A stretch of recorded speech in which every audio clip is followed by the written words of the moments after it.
buenas tardes. Muchísimas gracias por asistir a esta pequeña charla. Mi nombre es Diana Granados, soy la representante de QHS. QHS es una empresa que se encarga de brindar soluciones en todo lo que corresponde a calidad, seguridad, salud ocupacional, gestión ambiental, responsabilidad social. El día de hoy vamos a tocar brevemente, porque obviamente esto es un tema bastante complicado y extenso, pero vamos a atacar las partes fundamentales de cómo afrontar exitosamente, sobre todo, ¿no?, una inspección del SUNAFIL. Para empezar, tengo que nombrar a la famosa ley 29783. Hay muchas personas que se han acercado al módulo, estábamos en el módulo L, y me han preguntado por la nueva ley. Entonces, bueno, para comentarles que la ley no tiene nada de nuevo. O sea, la ley es del 2011, se promulgó en el 2011. Tiene un reglamento que fue promulgado en el 2012 y tiene una guía para implementar un sistema de gestión en el 2013. Entonces, ya prácticamente tenemos todo listo para poder elaborar con éxito nuestro sistema de gestión. El objetivo de la ley 29783 básicamente es hacer que sus empresas prevengan los riesgos y eviten los accidentes, así como las enfermedades ocupacionales. El objetivo de la ley es justamente promover la cultura de prevención de riesgos en el Perú y tiene como tres pilares fundamentales: lo que es el Estado, mediante el SUNAFIL con su rol fiscalizador; lo que es la empresa o los empresarios, que tienen el rol de prevenir, ¿no?, prevenir todos los riesgos a los cuales puede estar expuesto el trabajador en una determinada actividad. Entonces, ustedes tienen varias actividades en el trabajo. A veces algunas actividades pueden parecer un poco sencillas. Por ejemplo, el señor que está ahorita tomando fotos o el que está grabando el video. Parecería una actividad bastante cotidiana, bastante sencilla, pero ¿ustedes creen que no exista ningún peligro aquí? ¿O que no exista ningún riesgo al cual está expuesto el trabajador? Claro, hasta en el trabajo más sencillo, como cambiar un foco o una luminaria, existen peligros. La idea es poder identificar esos peligros, evaluar los riesgos y establecer medidas de control para hacer que estos riesgos se minimicen. Ese es un poco el objetivo de un sistema de gestión. Ahora, también dentro de lo que es la ley 29783 está el rol del trabajador. Recuerdan que antes el trabajador era el más olvidado, ¿no? Ahora no, ahora tiene un rol donde las empresas tienen que evidenciar mecanismos de diálogo entre el trabajador y el empleador. Tiene que demostrar mecanismos también de participación. Recuerden que ahora todos los trabajadores son representados mediante ¿qué? ¿Cómo se representan? Con el comité, ¿verdad? Todos estamos obligados a partir de 20 trabajadores en tener un comité. ¿A quién aplica la ley? ¿A privado? ¿A público? A todos, ¿verdad? Todo tipo de empresas, pública, privada, inclusive profesionales recibo por honorarios o profesionales que van a hacer actividades puntuales o contratistas, o de repente a la persona que simplemente va a ir a arreglar mi instalación eléctrica, por ejemplo. Esa persona que ingresa a mi instalación ya está bajo mi responsabilidad. Al estar dentro de mi instalación, yo soy responsable por la seguridad de esa persona. Y para eso necesitamos nosotros crear mecanismos para que esa persona que ingrese pues también cumpla con toda la normativa tal y cual como mi empresa lo está cumpliendo, ¿no? Ahora vamos directamente al punto, ¿no?, del SUNAFIL. Mediante la ley 29981 se crea el SUNAFIL. Esta ley, la 29981, modifica la ley de inspecciones, la 28806. Entonces, esta ley que creó el SUNAFIL tenía como fin pues crear un ente fiscalizador directamente relacionado a todo lo que tiene que ver con seguridad social y también seguridad y salud en el trabajo. Entonces, yo he elaborado un pequeño checklist para que todos ahorita comencemos a pensar en en nuestras empresas. A ver, empezando. ¿Qué empresa o quiénes de ustedes recuerdan tener política? ¿Sus empresas tienen política? ¿Sí? Perfecto, muy bien. ¿Tienen un sistema de gestión? Ahora, una pregunta. ¿Dónde está la política? ¿Dónde la encontramos? ¿En qué documento? A ver, viene el inspector de SUNAFIL y te pide la política. ¿Hacia dónde vas? Muy bien, al reglamento. En el reglamento de seguridad y salud en el trabajo está tu política. ¿Dónde más la puede encontrar? Recuerda que la política es uno de los 4 documentos que deben estar publicados en las instalaciones, tal y cual como el mapa de riesgo y el IPER, ¿correcto? Entonces ya tengo mi política. ¿Dónde encuentro mis objetivos de seguridad y salud en el trabajo? ¿Dónde los puedo encontrar? A ver, soy el inspector de SUNAFIL. Demuéstrame dónde están tus objetivos.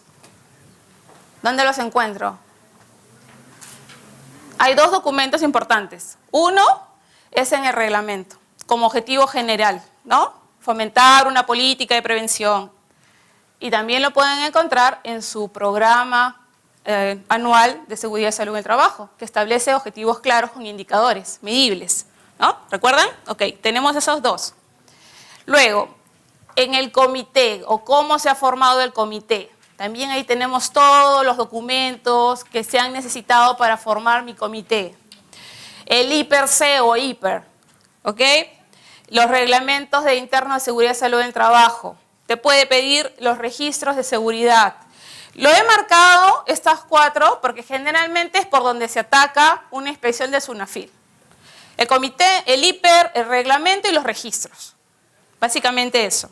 Los mapas de riesgo, los programas anuales de seguridad, las evaluaciones médicas y los programas de capacitación. ¿Cuáles son los 3 programas obligatorios que toda empresa debe tener?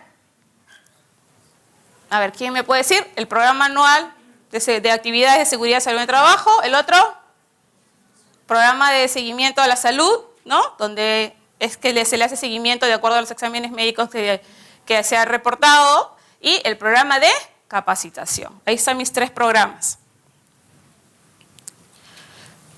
Ay.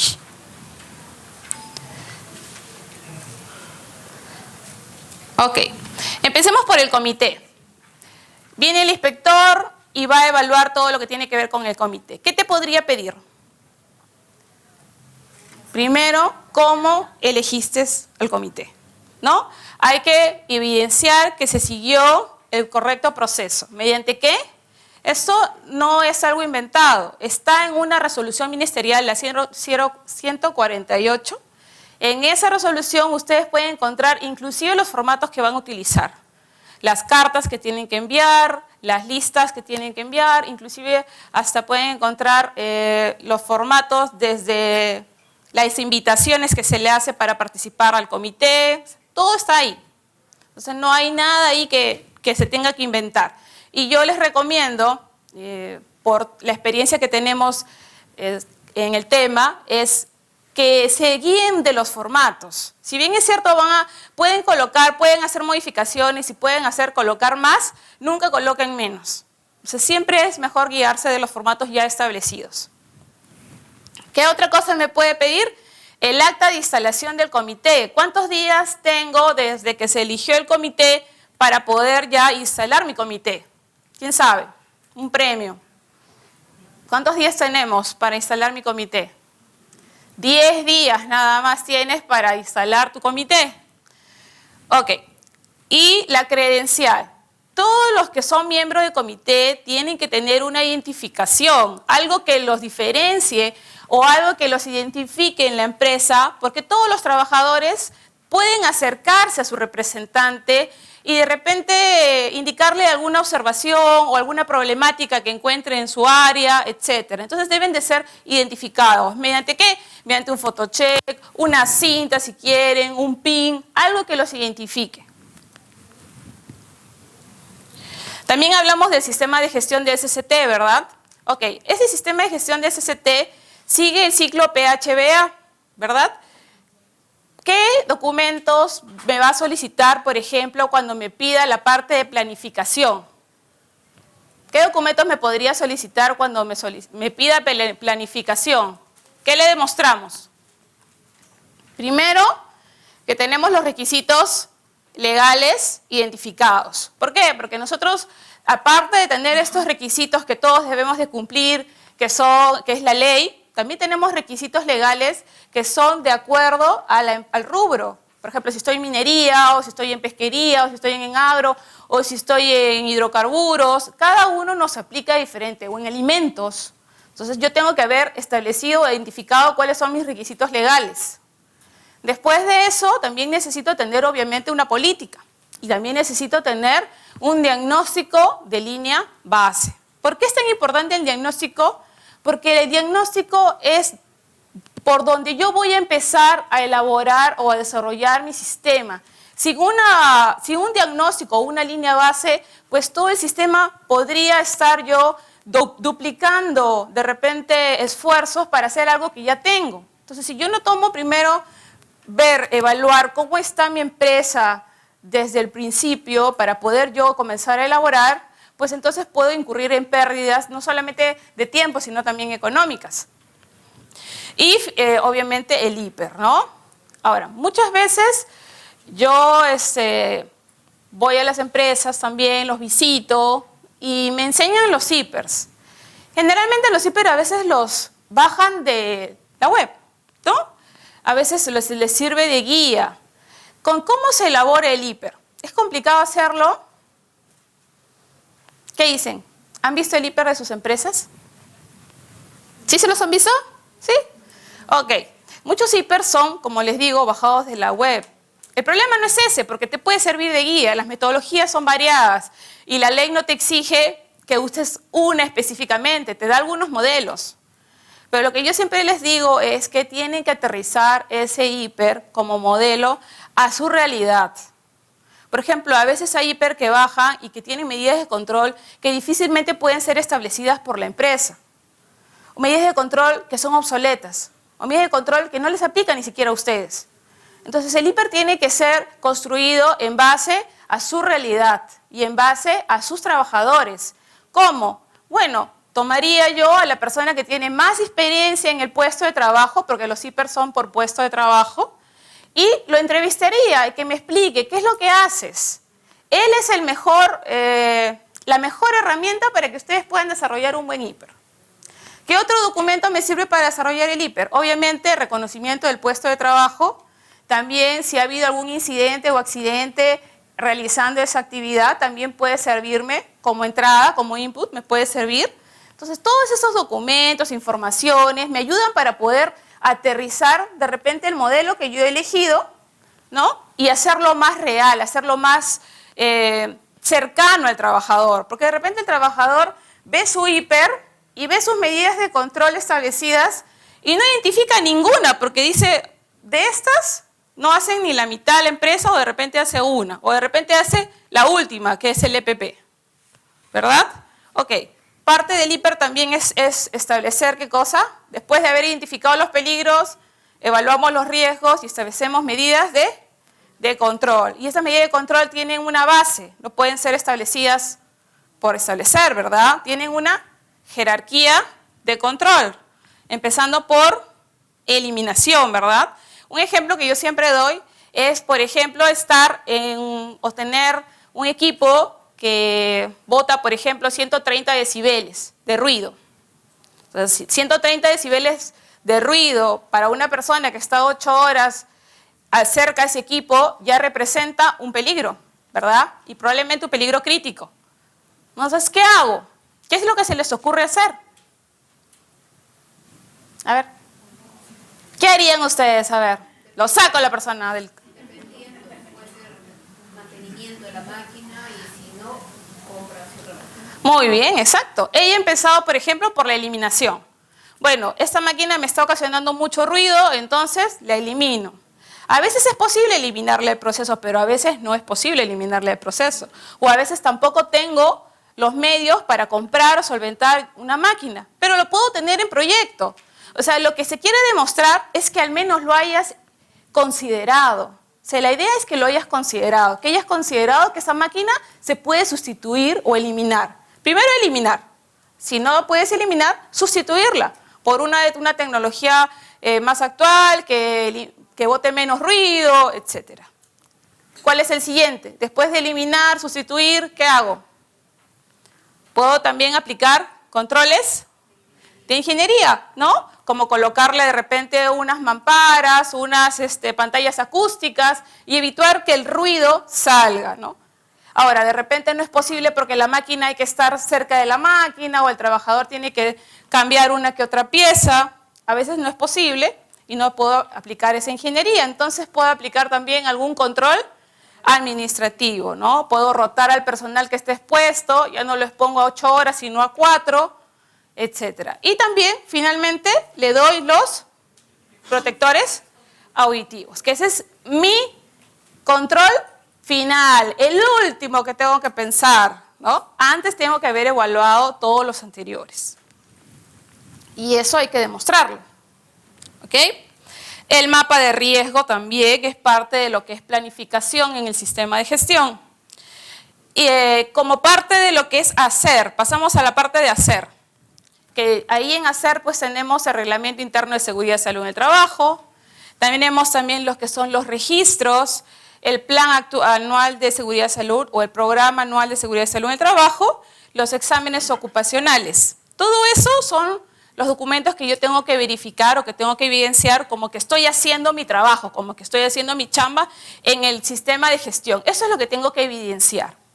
Luego paso al proceso de verificación. Cuando es verificación, ¿qué puedo utilizar ahí? Bueno, mis inspecciones, mis auditorías internas o auditorías externas o auditorías MINTRA, ¿no? Y mis monitoreos.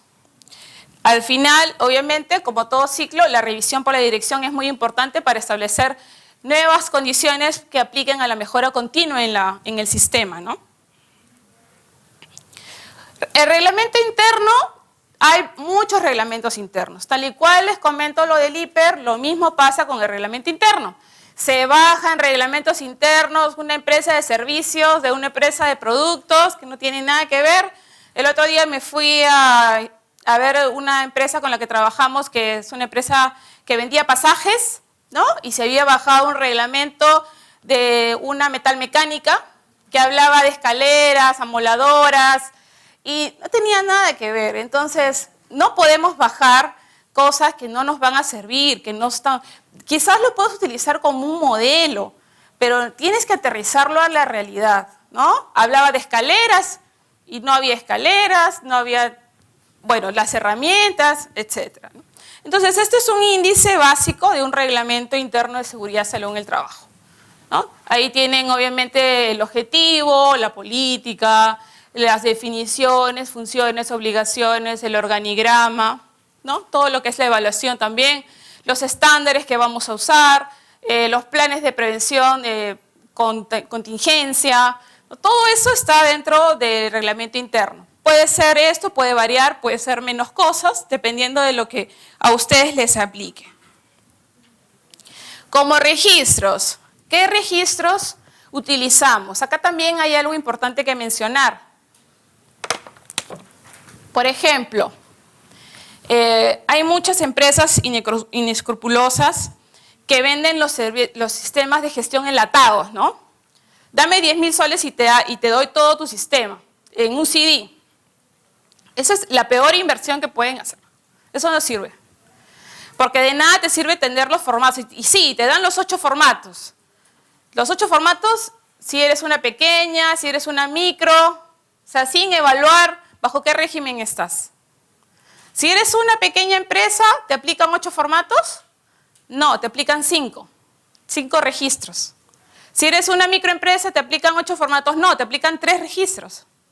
Y no son los mismos de los 8 registros de régimen general. Entonces, los sistemas no vienen empaquetados.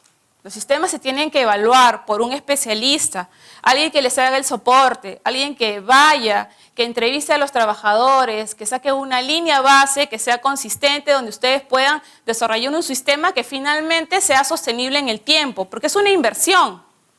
Ustedes están invirtiendo por su sistema y cuando no esté el especialista y ya te deje todo listo, igual el sistema debe funcionar. No necesita el especialista porque cuando nosotros hacemos el trabajo de implementación, lo hacemos a la par con la empresa. Nunca hacemos un trabajo, la empresa por acá y yo hago mi sistema. No, el sistema es así, los dos juntos. Yo aporto y obviamente la empresa aporta, empezando por el liderazgo que debe primar por la parte de la dirección. Porque sin la dirección no hago nada, mejor no levanto ningún sistema porque no va a funcionar. ¿No? Entonces, lo primero es que tienen que estar comprometidos con el sistema. ¿Quiénes son?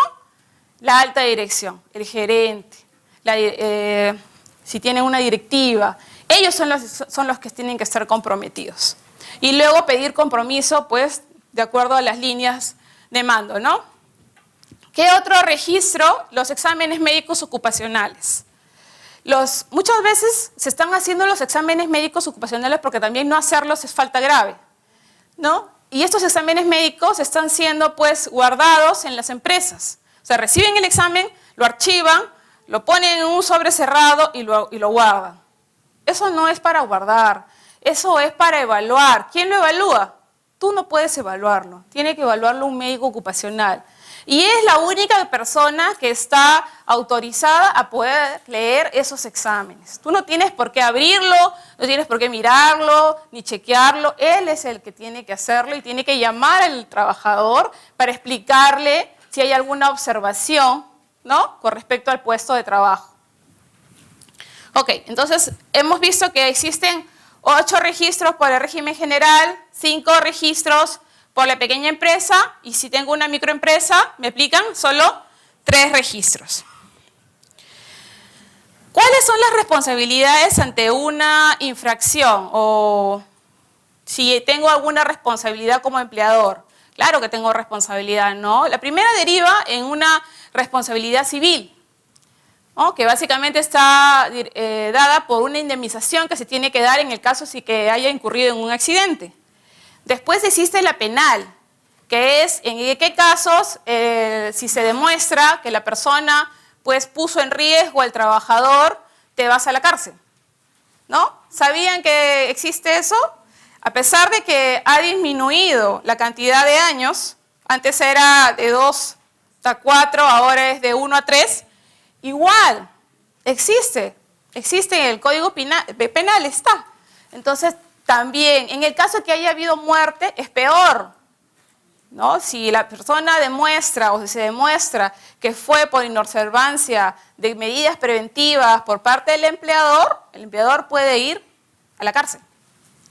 Y la tercera cuenta con la multa y sanciones, que es lo que también vamos a ver con respecto a lo que es el SUNAFIL, ¿no?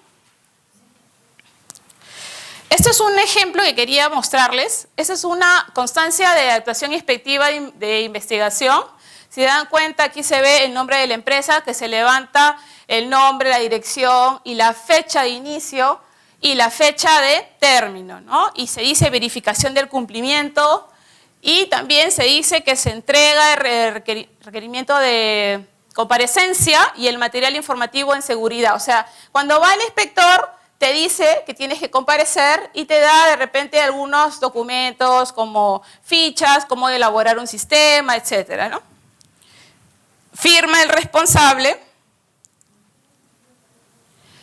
y aquí está la orden de comparecencia, requerimiento de comparecencia. Igual el nombre, ¿se dan cuenta?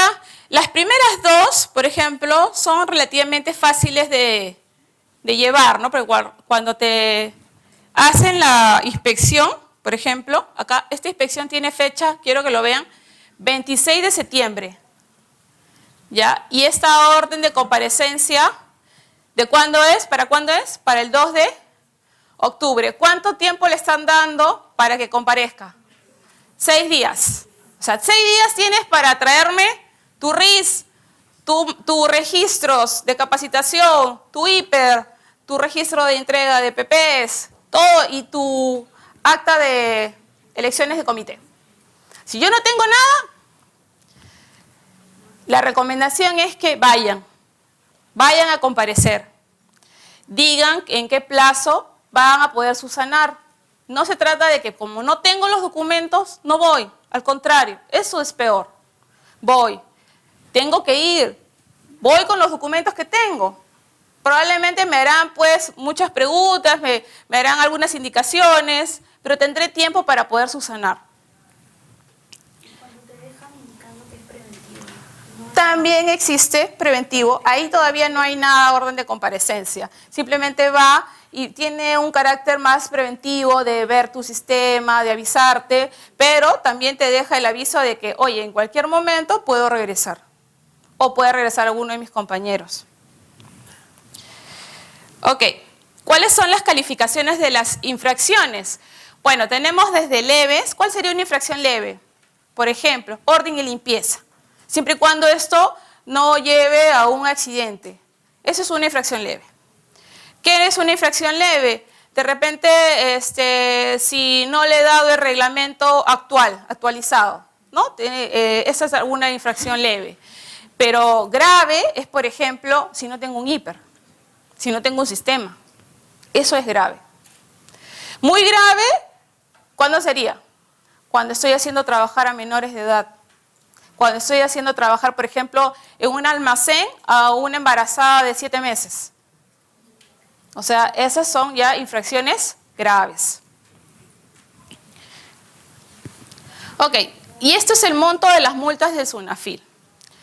¿No? ¿Se acuerdan que les había comentado del SUNAFIL y de su creación? Bueno, dentro de eso están lo que son las multas máximas por infracciones.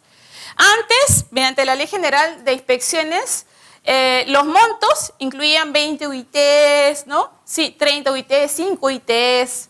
Entonces, a veces la empresa prefería pagar las 5 UITs que tener un sistema. Ahora no es así.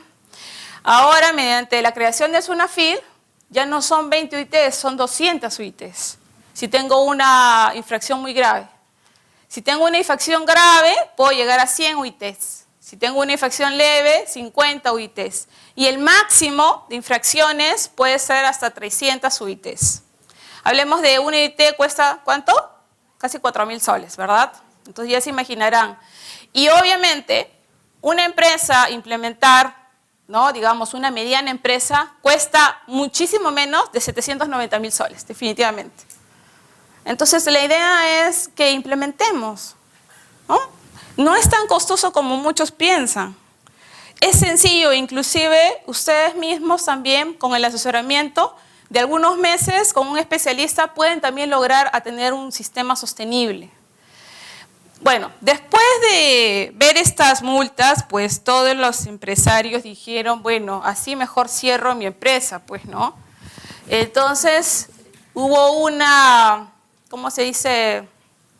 Ablandamiento, ¿no? Y se generó el Decreto Supremo número 012, donde ya especifica por el tipo de régimen de la empresa. Si es una microempresa, si es una pequeña empresa, si es de régimen general, ¿no? Y también habla sobre la gravedad y algo muy importante, sobre la cantidad de trabajadores que estuvieron expuestos, ¿no? Por ejemplo, el reglamento, el no tener reglamento es una, ¿qué habíamos dicho? Una falta grave, ¿ok? Vamos a hacer un ejemplo. Suponiendo que estoy en una pequeña empresa, entonces para tener reglamento obviamente tengo que tener más de 20 trabajadores, entonces digamos que tengo 30 y no tengo reglamento, entonces mi multa va a ser de 2.15, ¿verdad? Por la UIT. Pero eso va a ser solamente por no tener reglamento. Si a eso yo le sumo que no tengo hiper, ¿no? Entonces va sumando, son acumulativas. Por cada documento que no tengas, se va a ir sumando. Entonces eso es lo que quiero que entiendan. Hay algunas empresas que me dicen, ay, pero estoy acá entre 31 y 40, es poquito. Pero no es así, las multas son acumulativas. ¿No tiene esto? Bueno, tampoco tengo esto. ¿Lo tiene mal? A medias. Entonces se va acumulando. Y tiene que ver también con la cantidad de personas que están expuestos, ¿no? Por ejemplo, el reglamento, todos. El comité, todos. O sea, de repente hay algunas cosas que no le aplican a todos, como por ejemplo es que alguien esté haciendo trabajos en altura y no tenga arnés, cosas así, ¿verdad? Bueno, entre esta parte de flexibilización se dio la ley 302222, que dijo que en el plazo del 12 de julio del 2014 al 11 de julio del 2017, ya no falta nada, se iba a tener una acción orientadora, el SUNAFIL iba a tener una acción de orientación, de prevención, como fue a visitarte, por ejemplo, ¿no? Que te va a decir por qué son las cosas, cómo son las cosas, tienes que entender esto. Pero el periodo de gracia ya se acaba. Ya tenemos hasta julio del 2017. Y si tú no tienes un sistema, estás en peligro. Tienes que tener tu sistema. Ya te falta poco. No es tan difícil de hacerlo. No esperes a que llegue el 2017 y ya la multa sea al 100%. Por ahora, hasta esa fecha, la multa no puede ser más del 35% de la cantidad. ¿Ok? Pero no hay que esperar a última hora. Entonces, yo tengo esto, ¿no? Si tengo, por ejemplo, ¿qué pasa si yo subsano la infracción imputada o sancionada? Entonces, la multa se fija en el 35% del monto determinado. Si la subsano antes de que culmine el plazo, el 25%. Y si la subsano en menos de 10 días, el 20% de la multa que se me haya impuesto, ¿no? Eso es mediante todo este tema de flexibilización que hay, pero ya se va a acabar. Bueno, cosas que no debo hacer nunca con el inspector. Dejarlo en la calle, no puedo hacerlo. Cerrarle la puerta, no. La ventana, no. Tiene que entrar, que entre. Salúdenlo y adiestren a una persona para que lo atienda, que esté preparado para atenderlo. Porque si, por ejemplo, entra a recepción y se queda igual 10 minutos sin que nadie lo haya atendido, también se va a molestar. Y puede levantar su acta y me voy. Así es.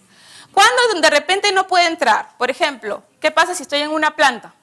Y mi planta, pues, tengo requerimientos de SSTR. Puedes solicitarle que te entregue su SSTR porque son políticas de la empresa y tampoco es cuestión de ponerlo en riesgo. Si no te da el SSTR, no señor, gracias. Hasta tiene que traer su SSTR para que lo pueda dejar entrar.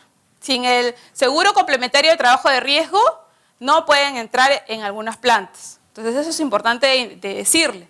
También es importante decirle si cuenta con los EPPs, porque yo de repente le puedo proporcionar un casco. Pero de repente si necesito detector de H2S, necesito algunos otros requerimientos y él no los tiene, también. Hay políticas de empresas que puede haber ciertas excepciones, pero en lo posible, que pase, que haga la inspección. Tampoco deben de esconder al personal. No, tampoco. En muchas obras tienen 2 puertas, ¿no? Y está entrando el inspector y a los demás están saliendo.